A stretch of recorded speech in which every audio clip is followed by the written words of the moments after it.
You know, at this point in my life, I really should stop saying the words never again. Because that's exactly what I said about dogs. Never again. We had just lost our first dog, Andrew, who was a Jack Russell Terrier. And he thought he was part Navy SEAL, part stand-up comedian. And after that heartbreak, we had a few more dogs. And finally, my wife and I just agreed, that's it. No more dogs. We are free people now. We are free from the muddy paws, free from the vet bills, free from 3 a.m. barking at the invisible raccoon of doom. We were liberated. And that lasted about 3 months. Hey, I'm Craig. This is 1 minute later, where I tell stories that start pretty simple. They obviously get weird and somehow end up teaching me something I didn't know I needed to learn. So, today's story involves 1 dog, 3 cats, a laundry basket, and a series of poor decisions that have all led to one undeniable truth about love. So let's go ahead and get on into it. 3 months later, I saw her, Maggie, on Pet Finder. And I didn't know if it was like this divine intervention or just really good marketing photography, but she looked exactly like our Jack Russell Terrier, Andrew. Same brown and white coat, same defiant little eyes that said, I will love you, and I will also destroy your couch. And I showed her picture to my wife, Jen, and she gave me that look. That one that says, don't even start with this. We agreed, no more dogs. So naturally, I started. I pulled out every argument known to mankind. Hey, we'll go on walks, babe. That'll be great exercise. It will teach the kids responsibility. It will fill that emotional void in our lives.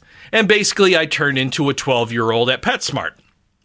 Now, after about a week of negotiations, which, by the way, could rival a Middle East peace summit, Jen finally caved, and we brought Maggie home. Well, it turns out that Maggie is not Andrew.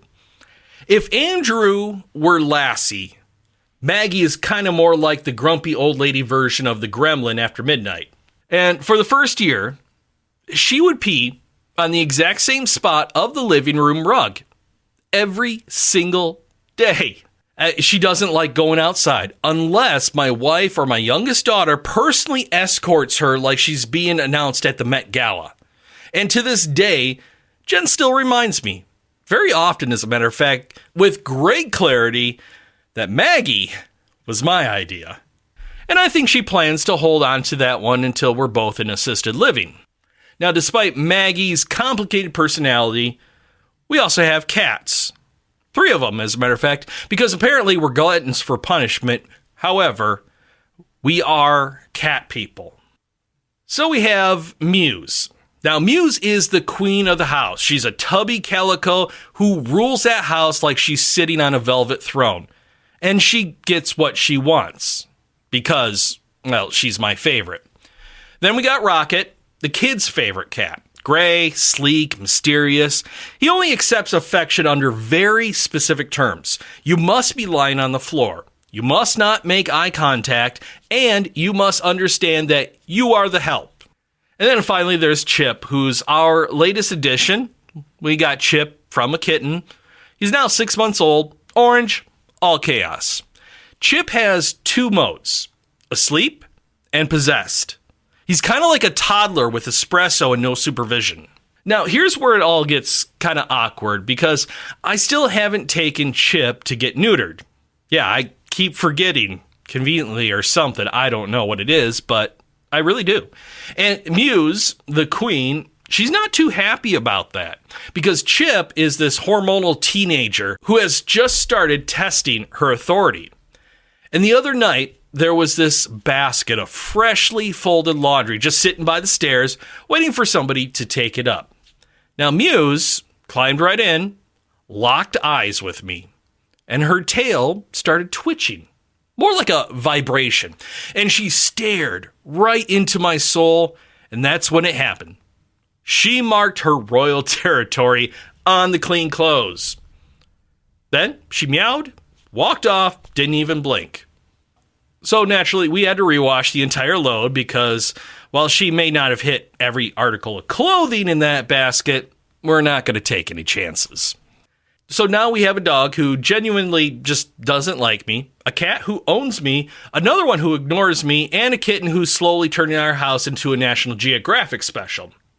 And yet, here's the part I can't explain. I really wouldn't trade any of it. Because somewhere in all that mess, the pee stains, the fur tumbleweed, and the whole "you did this to yourself" look from my wife, there's something kind of beautiful about it all. Yeah, I mean, every pet we've ever had, they've reminded us that we're still capable of love. Even when it's inconvenient, even when it smells bad, and even when it costs us a new rug. Love doesn't always show up like Lassie. Sometimes it looks like a gremlin who won't go outside unless escorted, or a cat who declares war on your laundry. But it's love all the same. Messy, complicated, enduring. The kind you clean up after and somehow kind of want more of it. So yeah, maybe I didn't get the dog I wanted, but I definitely got the one I deserved. And maybe that's kind of how love works in families, in faith, and in fur-covered furniture. It shows up, it makes a mess, but somehow 1 minute later, you realize it's all worth it. Hey, thanks for tuning in to this episode of 1 Minute Later. If you'd like to comment, question, or just randomly talk, you can always reach me at craig@kjil.com. And I'll talk to you next time on 1 Minute Later.